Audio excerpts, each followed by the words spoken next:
Amin, amin. Berikan tepuk tangan bagi Tuhan Yesus. Silakan duduk Bapak Ibu Saudara yang dikasih Tuhan. Shalom. Senang bisa berjumpa kembali bersama-sama dengan Bapak Ibu Saudara sekalian pada hari ini. Baik, puji Tuhan Saudara. Ya, saya beberapa waktu ini memang masih terus ada tugas di luar yang menyebabkan mungkin saya agak jarang ketemu dengan saudara. Tapi minimal sebulan sekali saya pasti ketemu dengan saudara, ya minimal. Baik, Bapak Ibu Saudara yang dikasih Tuhan, tahun 2023 itu kita sudah ketahui adalah tahun untuk bangkit jadilah pemenang. Ya, boleh ucapkan sama-sama tahun 2023 adalah tahun untuk bangkit jadilah pemenang. Nah, saudara, di satu sisi menurut kalender Yahudi itu sejak tanggal 15 September yang lalu sampai dengan nanti tanggal 2 Oktober tahun 2024 itu mereka juga sudah memasuki tahun baru, saudara. Menurut perhitungan kalender Yahudi, maka tahun mereka itu sudah tahun ini, sejak 15 September yang lalu sampai 2 Oktober 2024, itu sudah memasuki tahun 5784, ya, 5784 menurut perhitungan mereka. Ya, kita pakai perhitungan internasional. Nah, saudara yang dikasih Tuhan, tahun 5784 itu biasa disebutkan sebagai tahun Pei Dalet, ya. Pei Dalet itu 84, ya. Jadi kita seringkali menyebutkan tahun 84. Nah, mereka juga begitu, tahun Pei Dalet. Nah, di tahun Pei Dalet ini, saudara, kalau kita lihat huruf-huruf atau angka-angka daripada Ibrani, maka itu gambarannya Pei itu seperti mulut yang di sebelah kanan, saudara, ya, karena melihat dari Ibrani itu dari kanan ke kiri. Dalet itu 4. Ya, jadi gambaran P itu seperti mulut dan dalet itu seperti kusen pintu begitu, ya. Jadi pintu. Nah, tahun ini saudara dipercaya, ya, banyak hamba-hamba Tuhan secara profetik itu melihat bahwa tahun P dalet ini adalah tahun di mana pintu-pintu itu dibukakan. Ya. Pintu-pintu dibukakan oleh Tuhan. Pintu-pintu apa saja? Pintu-pintu yang terbuka itu pintu-pintu penginjilan. Artinya pada waktu kita memberitakan Injil, orang itu dengan mudah akan menerima apa yang kita beritakan. Penuaian dan berkat, saudara, ini pasti kita suka sekali. Ya, akan ada penuaian dari hasil apa yang kita tabur, kita akan tuai, saudara. Ya, baik itu secara jiwa maupun hal-hal yang lain. Dan berkat-berkat Tuhan itu dibukakan, tingkap-tingkap langit dicurahkan berkelimpahan buat kita. Dan juga pintu surga, artinya saudara, surga itu terbuka sehingga kita bisa mengalami surga selama kita ada di dalam dunia ini. Ya, itu yang kita imani, ya, selain bangkit jadi pemenang, tapi juga kita akan mengalami pintu-pintu yang terbuka. Yang bersuka cita boleh katakan amin. Ya. Yang bersuka cita boleh katakan haleluya. Ya. Nah, menjadi pertanyaan kita, saudara, adalah apakah ketika pintu itu dibuka atau terbuka, kita bisa masuk ke dalamnya atau tidak? Ya, sama seperti gereja ini, saudara, setiap hari pintu ini terbuka. Ya, di depan itu kita tidak halangi kecuali kalau pas lagi sudah malam dan tempat ini memang sudah tutup, ya kita tutup. Tapi kalau enggak, setiap hari terbuka. Tapi pertanyaannya berapa banyak yang mau masuk ke tempat ini dan bisa masuk ke tempat ini? Ya, jadi tidak semua orang mau masuk ke tempat ini. Kalau hari biasa enggak ada ibadah, ya mereka bilang ngapain masuk. Kalaupun ada ibadah, mereka belum tentu mau masuk ke tempat ini. Tapi yang kedua adalah bukan sekedar mau masuk atau tidak. Tentunya kalau kita dalam hal rohani pasti mau. Tapi apakah semua orang boleh masuk atau bisa masuk atau tidak? Tentunya pengertiannya adalah kalau di gereja ini, kita akan lihat kalau orang itu mau masuk untuk mengacau, untuk merusakkan, untuk membuat huru hara, untuk hal-hal yang tidak baik, kita pasti tidak akan kasih masuk. Saudara, ketika saya siapkan akan hal ini, tiba-tiba saya diingatkan. Tuhan sudah membukakan pintu-pintu ini. Tapi berapa banyak yang mau masuk? Sebagai contoh misalnya tahun 2023, kita sudah masuki hari ini bulan Oktober, saudara. Sesaat lagi kita akan mengakhiri tahun 2023 ini. Berapa banyak kita yang sudah mengalami yang namanya bangkit dan jadi pemenang? Apakah kita betul-betul sungguh-sungguh dari sejak awal tahun kita bilang, Tuhan saya mau bangkit, saya mau jadi pemenang. Dan saudara ikuti terus firman-firman yang diingatkan di tempat ini, saudara. Sehingga saudara hari ini rasanya berkata, saya sudah bangkit dan jadi pemenang. Saya tidak tahu berapa banyak saudara yang seperti itu. Nah begitu juga dengan pintu-pintu yang akan dibukakan atau sudah terbuka ini saudara. Berapa banyak saudara yang rindu pengen sekali. Tuhan, pada waktu saya memberitakan Injil, pintu itu terbuka dan begitu banyak orang akan menerima Engkau sebagai Tuhan dan Juru Selamat pribadi. Berapa banyak saudara yang berkata, Tuhan saya sudah begitu banyak menabur dan saya rindu sekali mengalami penuaian ini. Dan saya mengalami berkat-berkat yang berkelimpahan. Berapa banyak di antara kita juga yang berkata, Tuhan saya mau mengalami sorga. Datang ibadah di tempat ini bukan sekedar ibadah, tetapi betul-betul mengalami perjumpaan dengan Tuhan, mengalami sorga. Bukan hanya di tempat ini, tapi juga di rumah tangga saya, di pekerjaan saya, di usaha saya, di dalam setiap pelayanan, bahkan sampai ke surga yang sesungguhnya. Saudara, tergantung daripada kita masing-masing. Pada waktu saya renungkan ini tiba-tiba terlintas, saudara, ada satu kalimat yang demikian bunyinya. 7 perkara yang dibenci Tuhan. Saudara, kalimat ini jelas sekali, ya, terlintas dengan kuat. 7 perkara yang dibenci Tuhan. Wah, saya langsung nangkep saudara. Ini ada firman-Nya saudara. Ada di Amsal. Ya, Tuhan ingatkan 7 perkara yang dibenci Tuhan. Ternyata saudara, kalau kita melakukan hal-hal yang dibenci Tuhan, maka walaupun pintu terbuka, kita nggak boleh masuk saudara. Kita nggak bisa masuk, kita nggak bisa mengalami seperti itu. Ya, karena itu dalam PowerPoint ini saya tulis gede-gede, stop, don't do it. Ya, jangan lakukan. Nah, mari kita baca lebih dahulu saudara, Amsal 6 ayat 16 sampai 19. Ya. Waktu terlintas 7 perkara yang dibenci Tuhan, saya ingat ayat ini saudara. Ternyata memang ini ayatnya. Ya. Mari kita baca bersama-sama ya. Amsal 6 ayat 16 sampai 19. Kita baca sama-sama 1, 2, 3. 6 perkara ini yang dibenci Tuhan. Bahkan 7 perkara yang menjadi kekejian bagi hatinya. Saudara, di ayat 16 ini saja kalau kita baca, rasanya tuh, gak main-main loh. Ini ada 6 perkara yang dibenci Tuhan. Bahkan 7 menjadi kekejian. Jadi saudara, jangan sampai kita melakukan hal ini dan di mata Tuhan kita jadi dibenci sama Tuhan. Nah kalau saudara bilang katanya Tuhan itu kasih, kok dibenci kita? Pengertiannya bukan dibenci, saya nggak suka sama kamu. Tetapi saudara, gara-gara kita melakukan perkara-perkara yang tidak sesuai dengan kehendaknya, maka dengan sendirinya Tuhan nggak bisa lihat itu. Karena itu merupakan satu kekejian di matanya saudara. Dan akibat dia nggak bisa lihat kita, maka akhirnya ya kita tidak bisa mengalami Tuhan. Apa itu 7 perkara yang menjadi kekejian dan dibenci Tuhan? Mari kita baca dalam ayat yang ke-17 sampai 19. 1, 2, 3. 1, mata sombong.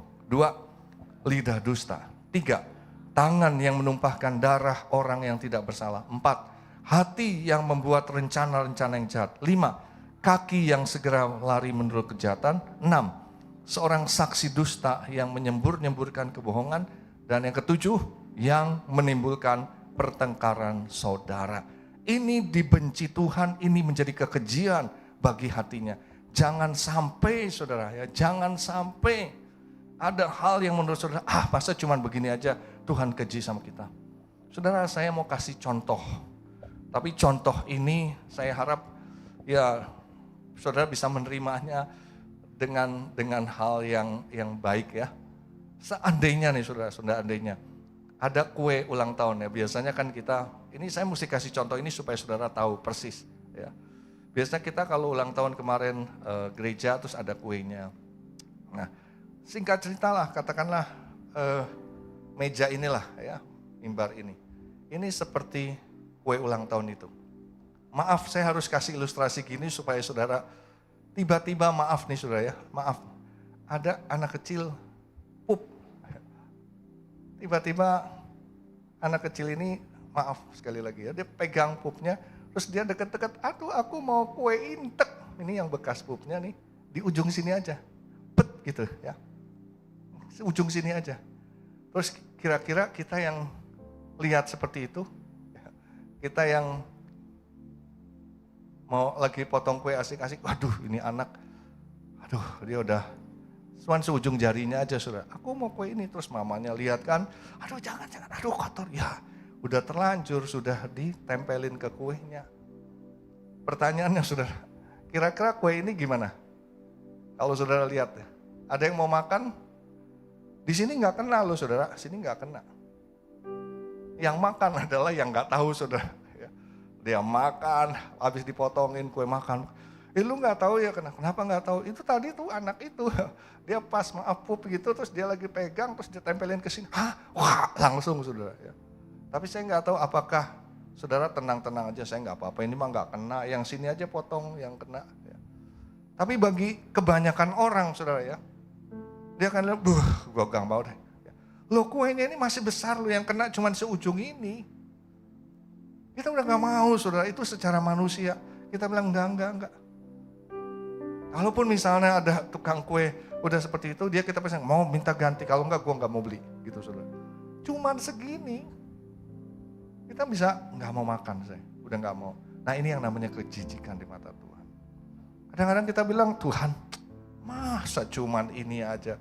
Kalau Tuhan udah bilang jijik, aku gak bisa saudara. Nah maka itu saudara, dari ayat ini, saya ingin menggambarkan ada beberapa kebenaran yang kita perlu tangkap. Dari ayat tadi itu, yang pertama adalah hubungan yang baik dengan Tuhan itu jangan sampai dirusak karena kita melakukan perkara yang dibenci Tuhan. Kita ini udah anak Allah yang dikasihi Tuhan, sudah ditebus dari dosa dan dijadiin anak-anak yang dikasihi, dipelihara, dituntun, dipimpin, dibela, sudah ya, diberkati, disayang sama Tuhan. Tapi jangan sampai hubungan kita yang sudah baik ini dirusak gara-gara kita melakukan perkara yang dibenci Tuhan. Kita yang merusak, saudara. Yang kedua, saudara, dari ayat yang kita baca tadi, kebenarannya adalah, perhatikan baik-baik, tidak masuk akal kita melakukan perkara yang dibenci Tuhan, tapi berharap mendapatkan kasih dan belas kasihan dari Tuhan.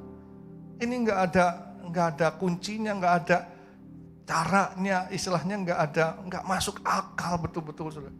Kita melakukannya yang dibenci Tuhan, tapi di sisi lain kita minta kasih dan belas kasihan Tuhan. Mana mungkin? Nggak mungkin, saudara. Yang ketiga, saudara, kebenarannya adalah kalau kita terus-menerus melakukan perkara yang dibenci Tuhan, pasti akan menerima konsekuensi dari Tuhan. Saudara, pasti ada konsekuensinya. Terus-menerus kita melakukan perkara-perkara yang dibenci Tuhan, pasti akan ada konsekuensi. Sadar atau tidak sadar, tanpa kita mengerti, ternyata ada konsekuensi. Karena Tuhan tidak bisa dipermainkan. Karena itu yang keempat, saudara, saya ingin mengajak kita hari ini, stop kita melakukan perkara yang dibenci Tuhan untuk meningkatkan hubungan kita dengan Tuhan. Yang mau katakan amin. Karena itu mari kita coba review kembali ya, 7 perkara yang dibenci Tuhan, saudara. Yang pertama itu mata sombong. Saya pakai merah, saudara, supaya kita ingat aja. Mata sombong. 2, lidah dusta. 3, tangan yang menumpahkan darah orang yang tidak bersalah. 4, hati yang membuat rencana-rencana yang jahat. 5, kaki yang segera lari menuju kejahatan. 6, saksi dusta yang menyembur-nyemburkan kebohongan. 7, menimbulkan pertengkaran saudara. Ya. Jadi gampangnya adalah mata, lidah, tangan, hati, kaki, saksi dusta, dan menimbulkan pertengkaran saudara. Ya. Hari ini sebetulnya firmannya cuma itu, saudara. Ya. Tapi kita lihat satu persatu ya. Yang pertama coba lihat mata sombong, saudara. Mata sombong ini Tuhan keji sekali. Tuhan kekejian di mata Tuhan. Tuhan benci sekali. Kenapa? Karena mata sombong itu merasa diri hebat. Ya. Membandingkan diri dengan orang lain dan orang lain itu selalu lebih rendah, ya, lebih bodoh, lebih miskin, lebih nggak mampu, lebih pokoknya di bawah kita. Dan kita rasanya lebih hebat, lebih segala-galanya. Padahal kalau kita mau bandingin yang di atas kita masih banyak, tapi kita lihatnya cuma yang ke bawah. Selalu merendahkan martabat orang lain, selalu meninggikan diri atas pencapaian pribadi yang telah diraihnya, selalu merasa diri paling benar, saudara. Tidak pernah mau mengakui kesalahan, kekurangan, kelemahan. Kalau ditegur, ya tapi kan. Dalam psikologi ada yang namanya yes but person, saudara. Orang yang yes tapi but, selalu ya saudara, gak pernah mau mengakui kesalahan, tidak mau mengakui kekurangan, kelemahan. Tidak pernah mau menerima teguran, pengarahan dari orang lain. Enggak dong, tapi kan dia begini, dia harusnya begini, dia harus, pokoknya selalu benar. Ya. Bahkan orang-orang yang mudah sakit hati, kepahitan, ini satu gambaran bahwa nggak bisa, dia kan nggak benar. Selalu lihatnya orang lain yang salah. Saudara, apa bedanya kalau misalnya kita mau memberitahu seseorang yang kurang bagus sama yang namanya mata sombong? Kalau kita ada lihat seseorang yang kurang bagus, saudara ya, kita kasih tahu, Pak, maaf Pak, misalnya bajunya kurang bagus, atau mungkin penampilannya kurang baik, atau mungkin segala sesuatu, kita ajarin, itu bukan mata sombong. Saya nggak membandingkan, tapi kalau mulai membandingkan dengan diri sendiri ketika saya bilang, Pak, maaf Pak, ternyata Bapak cuma segitu aja ya, kalau saya yang mimpin beda Pak. Gitu. Kalau saya yang pakai lebih bagus, kalau kita sudah mulai membandingkan dengan orang lain, itu sudah masuk kepada mata sombong, saudara. Dan hari ini Yesaya 29 ayat 20 katakan, sebab orang yang gagah sombong akan berakhir dan orang pencemooh akan habis dan semua orang yang berniat jahat akan dilenyapkan. Jadi saudara, lebih baik kita rendah hati ya. Yesaya 2 ayat 11 sampai 12 dikatakan, manusia yang sombong akan direndahkan dan orang yang angkuh akan ditundukkan. Dan hanya Tuhan sajalah yang maha tinggi pada hari itu. Sebab Tuhan semesta alam menetapkan suatu hari untuk menghukum semua yang congkak dan angkuh, serta menghukum semua yang meninggikan diri supaya direndahkan. Saudara, saya bayangkan ini Tuhan biarin aja ya. Sombong, kayaknya hebat. Nanti pada waktu Tuhan muncul, saudara, habis semua ya. Tuhan izinkan sombong, karena orang sombong itu akan berakhir pasti. Nah, karena itu kita harus rendah hati, saudara. Apa sih yang dimaksud dengan rendah hati? Matius 5 ayat 3, saudara, dikatakan, berbahagialah orang yang miskin di hadapan Allah, karena mereka lah yang mempunyai kerajaan surga. Ketika kita punya banyak hal, punya uang banyak, popularitas yang luar biasa, ya kedudukan yang tinggi, pengetahuan yang luas, saudara. Tapi ketika kita bandingkan dengan Tuhan, maka kita jadi miskin dan gak ada apa-apanya. Karena itu saudara, untuk menghindari supaya kita tidak memiliki mata sombong, mari bandingkan diri kita dengan Tuhan. Kita gak ada apa-apanya saudara, pasti gak ada apa-apanya. Kita harus sadar dari mana kita berasal. Mungkin sekarang ini kita sudah jadi besar, sudah jadi hebat, sudah jadi luar biasa, sudah jadi terkenal. Jangan lupa dari mana kita berasal. Minimal saudara, kalau mungkin kita lupa, kita dulunya miskin, dulunya kita sakit, dulunya kita gak berdaya. Minimal ingat, dulu kita nih bayi. Gak bisa apa-apa loh saudara, bayi. Gigi aja gak punya saudara. Makan aja harus ditolong, semuanya harus ditolong. Minimal kita ingat, kita ini gak ada apa-apanya. Kalau kita rendah hati, saudara, Amsal 22 ayat 4 dikatakan, ganjaran kerendahan hati dan takut akan Tuhan adalah kekayaan, kehormatan, dan kehidupan. Jadi kekayaan, kehormatan, kehidupan gak usah dicari, saudara. Cukup rendah hati aja deh, pasti itu datang.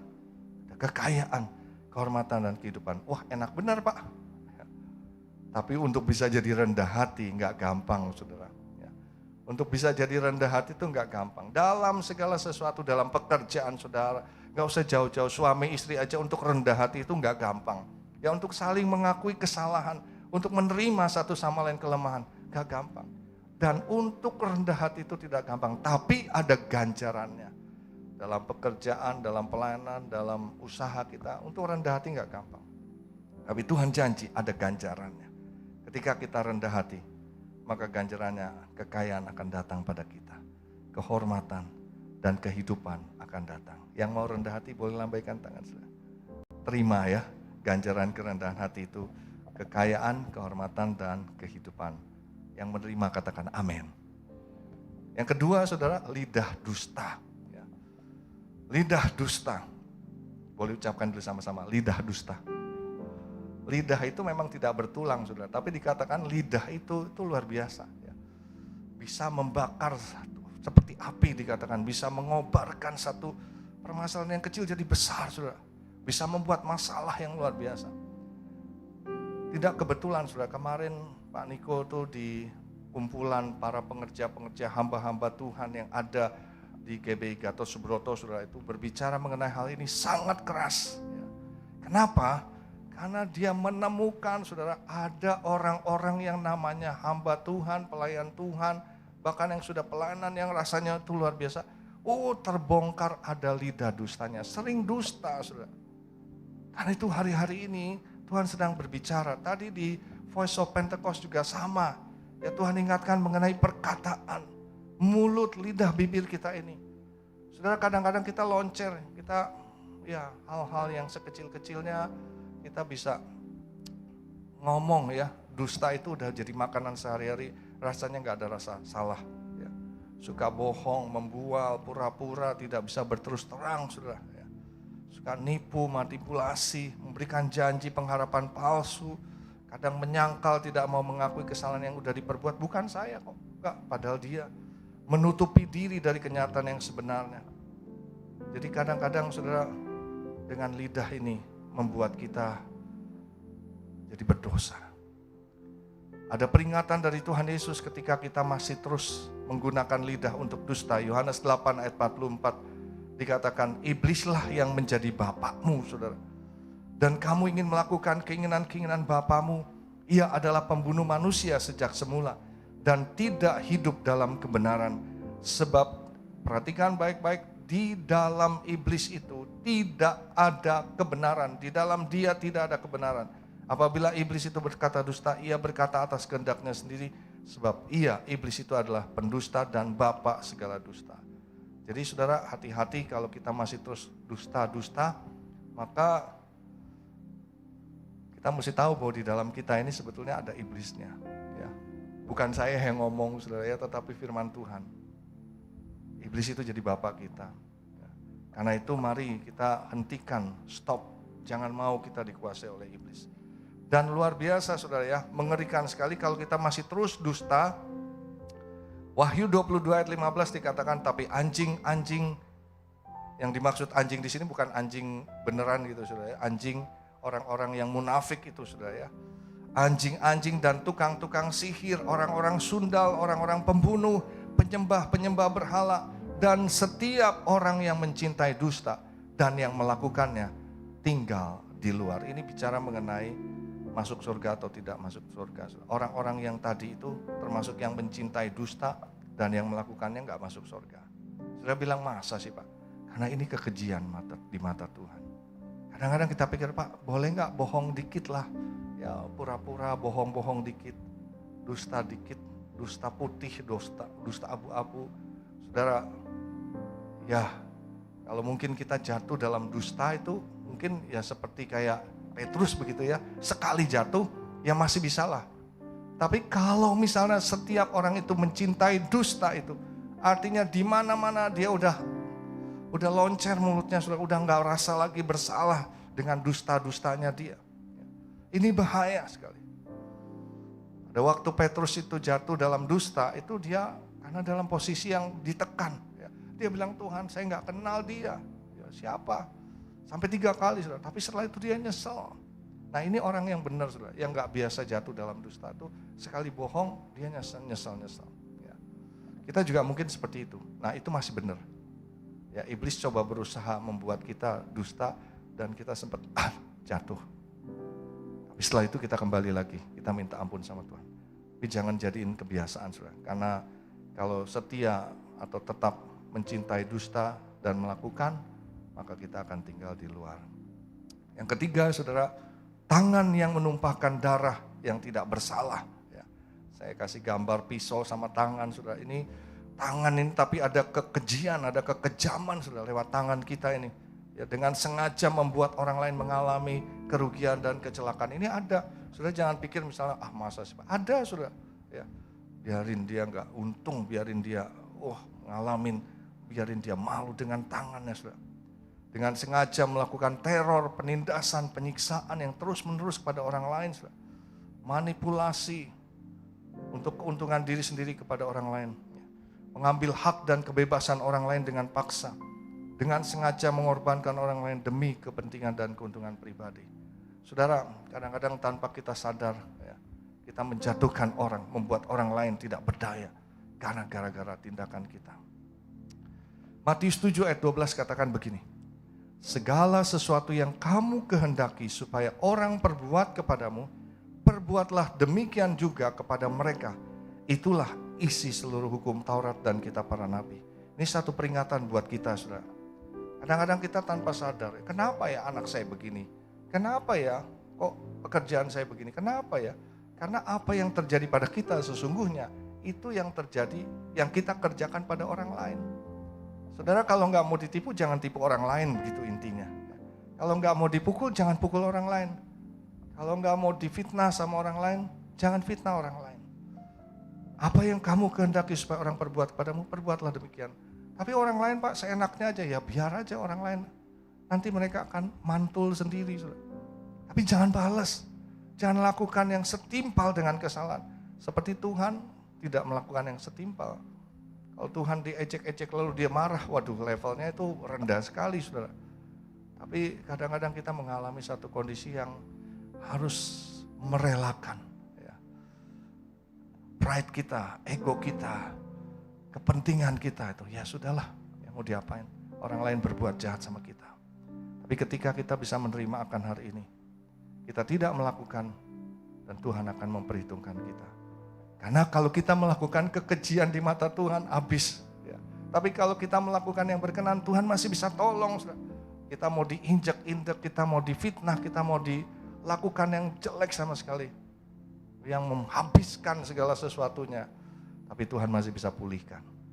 Ingat Yusuf, saudara, ketika dia difitnah masuk penjara, tapi Tuhan bisa pulihkan dengan cepat. Kenapa? Karena dia nggak balas.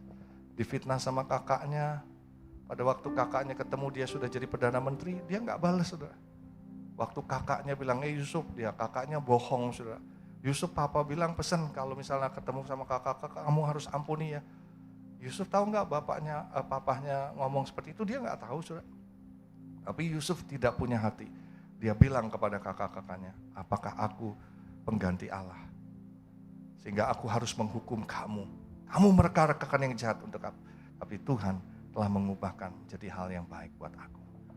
Saudara, hari ini biarlah kita tidak melakukan yang jahat kepada orang lain. Ya. Yang keempat, hati yang membuat rencana-rencana yang jahat. Kalau tadi itu kan perbuatannya ya, tangan kita lakukan. Nah, sekarang ini hati. Di hati saja Tuhan ingatkan jangan sampai, saudara ya. Jangan sampai ada hati, aduh saya sebel sama dia, saya nggak suka sama dia, saya kepengennya dia nggak ada di sini, saya kepengennya, oh saudara, hati. Kita harus jaga hati. Ya. Kadang-kadang tanpa sadar kita munafik, saudara, di depan orangnya baik-baik, tapi di belakangnya wah. Ya.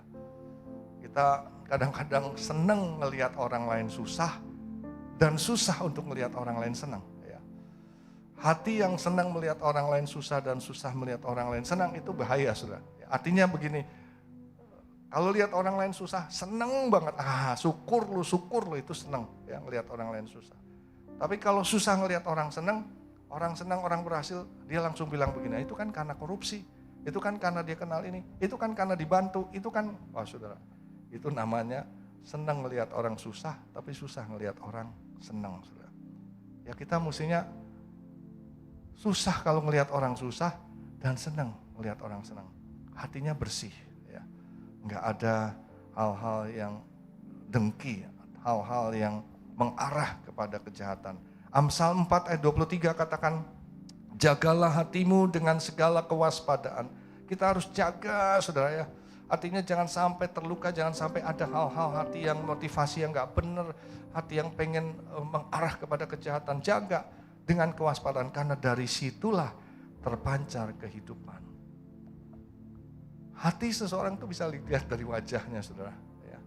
Kalau misalnya hatinya udah dengki, hatinya udah gak happy, hatinya penuh kejahatan, lihat aja wajahnya. Tapi kalau hatinya bersih, wajahnya juga pasti bersih. Ya. Wajahnya pasti bersinar. Dari situlah terpancar kehidupan. Amsal 6 ayat 14-15 dikatakan yang hatinya mengandung tipu muslihat, yang kadang-kadang kita gak tahu ya saudara. Hatinya senantiasa merencanakan kejahatan. Ya. Kadang-kadang kan ada orang bilang nanti lo ya, awas lo ya, nanti lihat aja. Nah ini hati sudah ya, perlu hati-hati. Dan yang menimbulkan pertengkaran, itulah sebabnya ia ditimpa kebinasaan dengan tiba-tiba sudah. Jadi jangan kaget saudara, kalau tiba-tiba ada kebinasan, sesaat saja ia diremukan tanpa dapat dipulihkan lagi. Hati, jaga hati dengan segala kewaspadaan. Yang mau katakan amin saudara. Yang kelima, kaki yang segera lari menuju kejahatan. Jadi sudah mata, lidah, tangan, hati, sekarang kaki ya. Kaki yang segera lari menuju kejahatan. Apa artinya saudara? Kaki yang pergi ke tempat-tempat yang tidak berkenan kepada Tuhan saudara.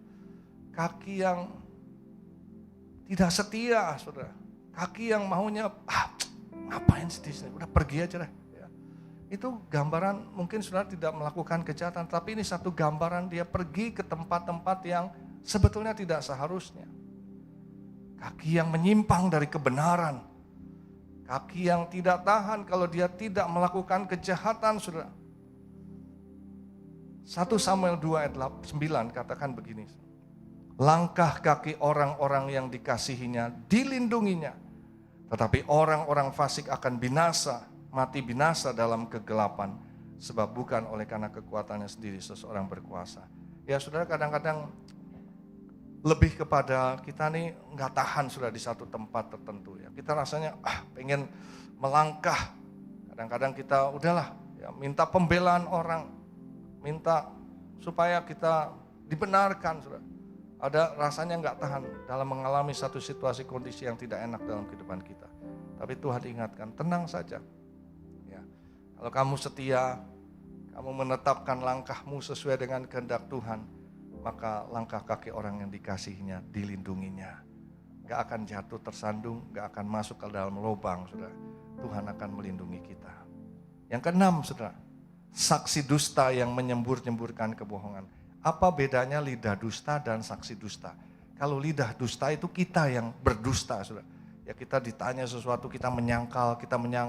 Tapi kalau saksi dusta, saya berkata yang tidak benar kepada orang lain atau tentang orang lain. Ya.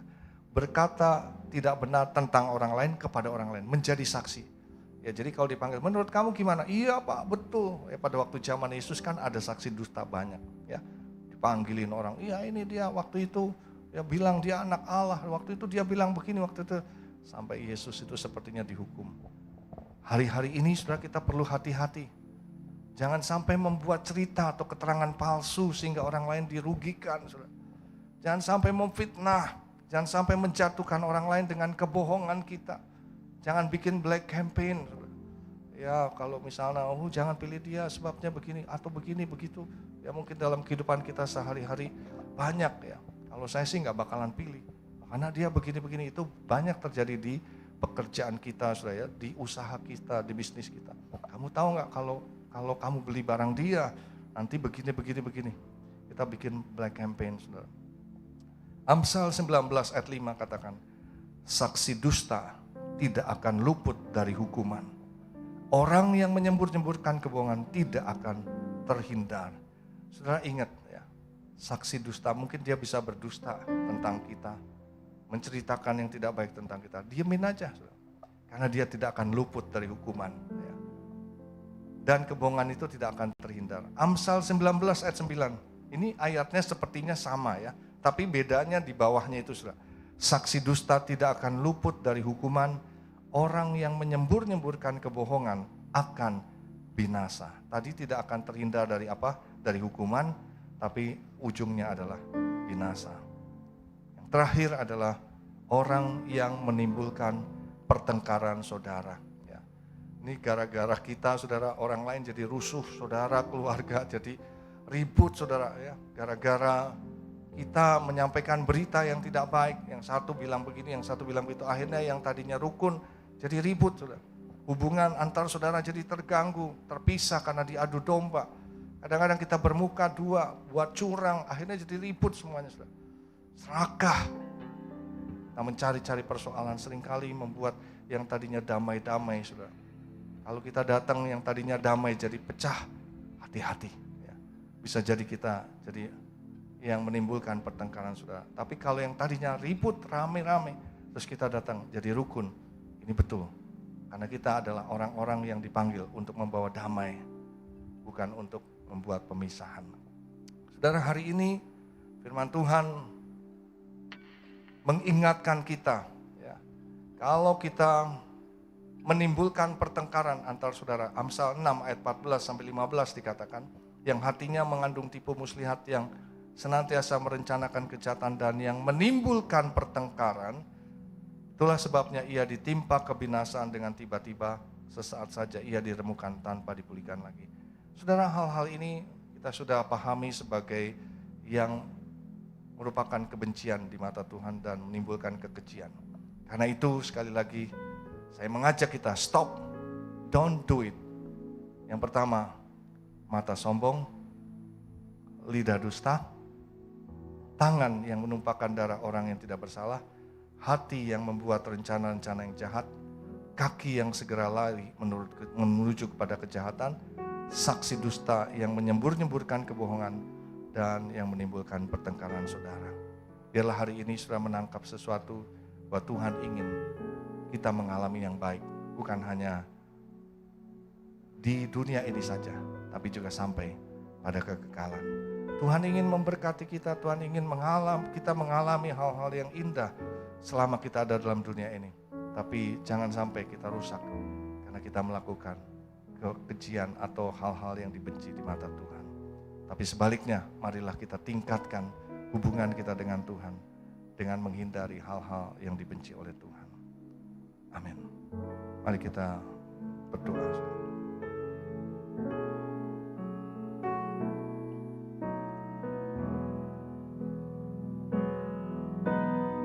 Katakan yang kurindukan, saudara. Yang kurindukan hanya Kau, Yesus. Nyatakan Tuhan, nyatakan pribadi-Mu dalam hidupku yang kudambakan Tuhan, yang kudamba menjadi seperti-Mu Tuhan, menjadi seperti Kau Yesus, seperti Kau Yesus di dalam perkataan, di dalam perkataan, pikiran, perbuatan. Mari sekali lagi katakan, yang kurindukan Tuhan, yang benar Tuhan, kurindu. Inilah yang menjadi kerinduan hati kami Tuhan, hanya Kau Yesus. Nyatakan pribadi-Mu Tuhan, pribadi benar Tuhan dalam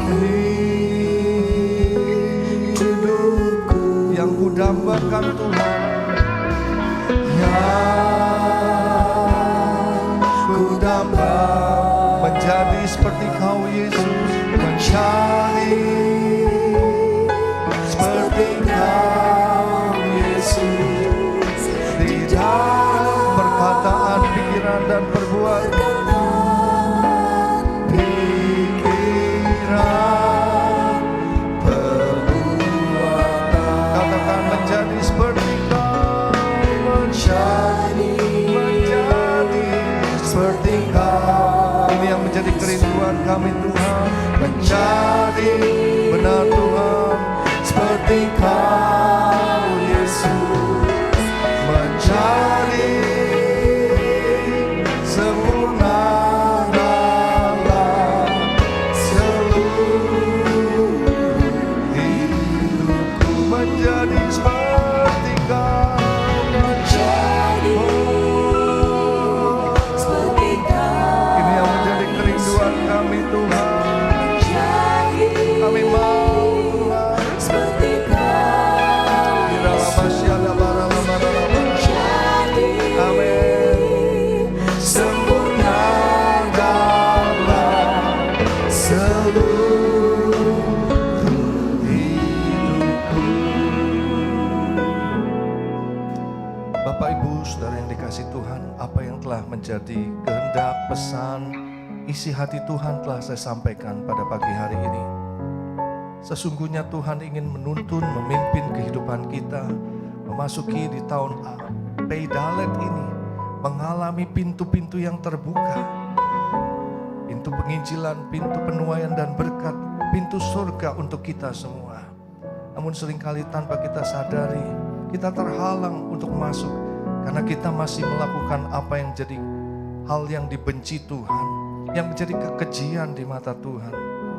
Tapi hari ini Tuhan begitu baik, menunjukkan kepada kita sekali lagi apa yang Dia benci dan apa yang jadi kekejian baginya, supaya kita hindari dan kita tidak lakukan itu. Kalau saudara berkata, Tuhan saya mau hidup yang berkenan kepadamu, tidak melakukan 7 perkara yang kau benci dan menjadi kekejianmu, aku mau Tuhan. Saudara boleh bangkit berdiri, kita sama-sama naikkan ini. Katakan kepada Tuhan, menjadi Yesus seperti Kau. Kami mau Tuhan, rendah hati Tuhan. Kami berkata benar, tangan yang mengasihi, hati yang mengasihi jiwa-jiwa, kaki yang datang mengunjungi orang-orang yang memerlukan, berkata benar. Dan kami mau menjadi orang-orang yang memperdamaikan Tuhan. Yes Lord. Yes Lord. Ya Tuhan, menjadi sempurna dalam seluruh hidupku. Curahkan Roh-Mu, mampukan kami untuk melakukan apa yang menjadi kehendak-Mu. Biar kami menjadi pribadi yang rendah hati Tuhan. Biar perkataan kami adalah perkataan kebenaran. Biar tangan kami untuk menolong banyak orang. Biar hati kami sungguh-sungguh menangkap apa yang menjadi hati-Mu. Biar kaki kami Tuhan ditujukan untuk membawa orang-orang yang memerlukan Engkau Tuhan. Biar perkataan kami menjadi kesaksian bagi banyak orang, bukan untuk menjadi dusta bagi orang lain. Dan kami mau menjadi pendamai-pendamai Tuhan. Korabasyadar, saudara boleh angkat tangan, nyatakan kepada Tuhan, mampukan kami ya Tuhan. Engkau yang akan memampukan kami. Kami mau melihat tahun ini Tuhan, pintu-pintu yang terbuka boleh kami masuki Tuhan. Kami boleh alami hal-hal yang baik dari Tuhan. Kami akan melihat perkara-perkara yang besar dan ajaib terjadi. Bahkan sampai Tuhan Yesus datang, kami masuk dalam kekekalan di surga yang sesungguhnya. Terima kasih Bapa, terima kasih Tuhan. Mbak-Mu serahkan anak-anak-Mu ke dalam tangan-Mu. Dalam nama Tuhan Yesus. Haleluya. Amin. Amin. Silakan duduk saudaraku. Kita akan masuk dalam perjamuan kudus.